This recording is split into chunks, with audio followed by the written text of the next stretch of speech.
آج ہی کے دن یعنی 19 جون 2009 عیسوی میں پاکستان آرمی کی طرف سے ایک آپریشن شروع کیا گیا جسے آپریشن راہ نجات کہا جاتا ہے۔ یہ آپریشن تحریک طالبان پاکستان کے خلاف شروع کیا گیا تھا۔ یہ آپریشن جنوبی وزیرستان میں کیا گیا تھا اور اس آپریشن میں پاک فوج کو کامیابی حاصل ہوئی۔ اس آپریشن میں پاک فوج کا ساتھ پاک فضائیہ نے بھی دیا تھا۔ اسی آپریشن کے دوران تحریک طالبان کا امیر بیت اللہ محسود بھی ڈرون حملے میں ہلاک ہو گیا۔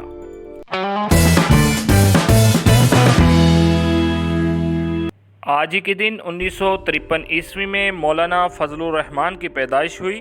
مولانا فضل الرحمان پاکستان کی مذہبی سیاسی جماعت جمعیت علماء اسلام فے کے مرکزی امیر ہیں۔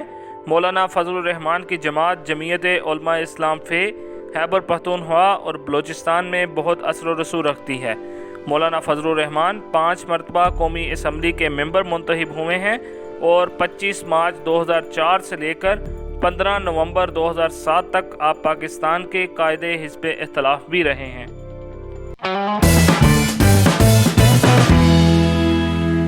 آج ہی کے دن 1747 عیسوی میں نادر شاہ افشار کا انتقال ہوا۔ نادر شاہ 1736 عیسوی سے لے کر 1747 عیسوی تک ایران کا بادشاہ رہا اور خاندان افشار کی حکومت کا بانی ہے۔ اپنی عسکری صلاحیتوں کے باعث مورخین اسے ایشیا کا نپولین کہتے ہیں۔ نادر شاہ جو کہ ایک خانہ بدوش گھرانے میں پیدا ہوا لیکن مختلف سرداروں سے وابستہ ہو کر کئی جنگوں میں بہادری اور شجاعت کا مظاہرہ کیا۔ نادر شاہ نے طہماسپ دوم کے ساتھ مل کر مشہد اور ہرات کو مقامی سرداروں سے چھین لیا۔ اس کے بعد 1729 عیسوی میں اصفہان اور پھر شیراز پر قبضہ کر کے اغوانوں کو ایران سے نکال دیا۔ اغوانوں کے خلاف نادر شاہ کی کامیابیوں کو دیکھ کر روس نے 1732 عیسوی میں گیلان کے صوبے ایران کو واپس کر دیے۔ اسی سال طہماسپ دوم اور عثمانیوں کے درمیان ایک صلح نامہ ہوا جس کے تحت ترکوں نے تبریز، ہمدان اور لورستان کے صوبے خالی کر دیے لیکن گرجستان اور آرمینیا اپنے قبضے میں رکھے۔ نادر شاہ نے اس صلح نامے کو مسترد کر دیا اور طہماسپ دوم کو معزول کر کے اس کے بیٹے عباس سوم کو تخت پر بٹھایا۔ نادر شاہ اگرچہ 4 سال بعد تخت نشین ہوا لیکن نادر شاہ اب خود مختار ہو چکا تھا۔ اس کے بعد نادر شاہ نے عثمانی سلطنت پر حملے کیے۔ یہ حملے 3 سال تک جاری رہے۔ 1735 عیسوی میں نادر شاہ نے ان حملوں میں ترکوں کو فیصلہ کن شکست دی اور گرجستان اور آرمینیا کے صوبوں پر قبضہ کیا۔ اس کے بعد نادر شاہ نے باکو اور داغستان کے صوبے بھی روس سے حاصل کیے۔ ان فتوحات نے نادر شاہ کی شہرت پر 4 چاند لگا دیے۔ ایرانیوں نے نادر شاہ کو تحت ایران پیش کیا لیکن نادر شاہ نے ایرانیوں کے سامنے یہ مطالبہ رکھا کہ ایرانی جب تک خلفائے راشدین اور اصحاب رسول کے خلاف اظہار بیزارگی بند نہیں کریں گے وہ تب تک ایران کا تخت نہیں سنبھالے گا۔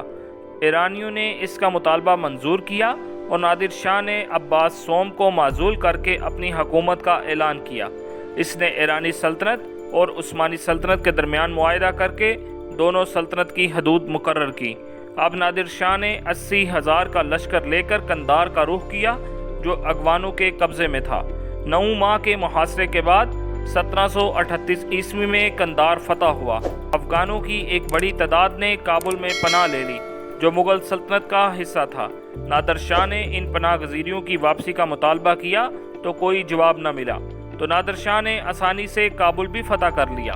کابل فتح کرنے کے بعد مغل سلطنت کا کھوکھلا پن ظاہر ہوا تو نادر شاہ نے دلی کا رخ کیا۔ نادر شاہ درہ خیبر کے راستے سے بر صغیر میں داخل ہوا اور پشاور اور لاہور کو فتح کرتا ہوا کرنال کے مقام تک پہنچ گیا۔ مغل سلطنت کی بد انتظامی کا اندازہ اس بات سے لگایا جا سکتا ہے کہ نادر شاہ کابل سے 600 میل کا فاصلہ طے کر کے کرنال آ گیا لیکن مغل شہنشاہ محمد شاہ اپنی فوج دلی سے 70 میل دور کرنال میں جمع نہ کر سکا اور توپ خانے کے پہنچنے سے پہلے ہی جنگ شروع ہو گئی۔ نادر شاہ نے مغل فوج کو بھون ڈالا اور 1739 عیسوی میں فاتحانہ انداز میں دلی میں داخل ہوا اور دلی میں ہی قیام کیا۔ 2 ماہ بعد جب نادر شاہ دلی چھوڑ کر اور تخت دوبارہ محمد شاہ کے حوالے کر کے واپس چلا تو نادر شاہ 200 سال کی جمع شدہ دولت باشمول کوہ نور کا ہیرا اور تخت طاؤس بھی اپنے ساتھ ایران لے آیا۔ اب سلطنت ایران عروج پر تھی۔